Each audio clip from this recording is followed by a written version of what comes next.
Right, let's go to Victoria now, where despite the majority of Victorians voting no to the voice last year, the government in Victoria is persisting with treaty negotiations, officially kicking them off today. The path I'm committed to, the path I'm determined to walk on with First Peoples in this state is the path towards treaty. And why I am so determined to walk on this path is because I am guided by the evidence. Joining me now, Shadow Indigenous Australians Minister Jacinta Nampijinpa-Price. Well, Senator, welcome. We'll get to some other federal issues in a moment, but where's the mandate for a treaty in Victoria that's going to pit some Victorians against other Victorians when even woke Victoria rejected the voice? Oh, look, exactly, Peter. I mean, where's the mandate to go forward with treaty? But also, where's this evidence that the Premier is talking about in relation to treaty going forward?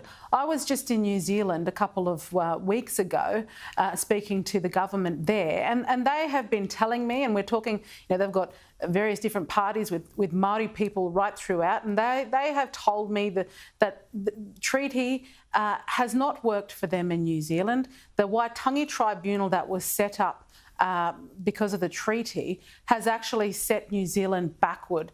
And what they have now is a tribunal that is anti-development. It has done nothing to support marginalised Māoris in that country, which is why they're now, looking at all these reforms before them. So I don't know what the Premier is talking about when she's talking about evidence. No, it's shocking. We will stay on that issue, and of course it'll include big reparations. We'll come back to that another time, but let's go to that motion. We were going to have a chat last night. Of course, you were caught up on the Senate floor putting forward the arguments for an urgent inquiry into the the growing use of cultural heritage laws.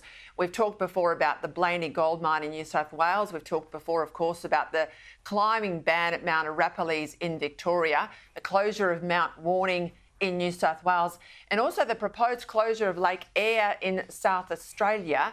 Now, I understand it's not been put to a vote yet, but just run us through where you think this might be and why is it so important, Jacinta, to have a Fed income inquiry at a federal level?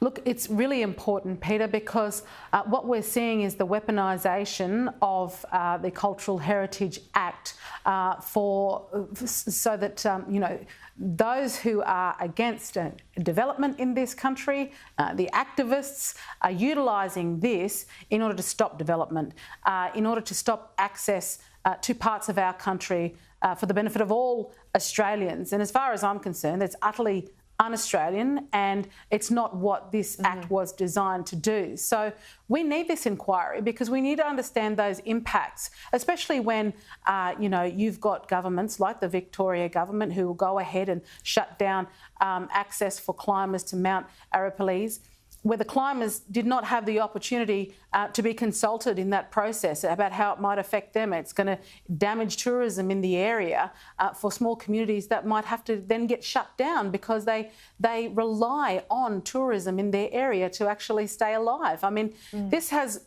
repercussions right across our country, and we've got Minister Plibersek who shut down the gold mine. She doesn't seem to care that the local land council were all in favour of it. One of the jobs and the opportunity, not just for them, but for the wider community as well. And we can't continue down this path without really understanding the impacts, and that's why we need this inquiry. Are you getting a fair hearing from the crossbench? Yeah, look, there is some hope. We will see how the crossbench fares. We know that there are some senators who like to feel like they would get a deal out of the government if they support the government's wishes in this.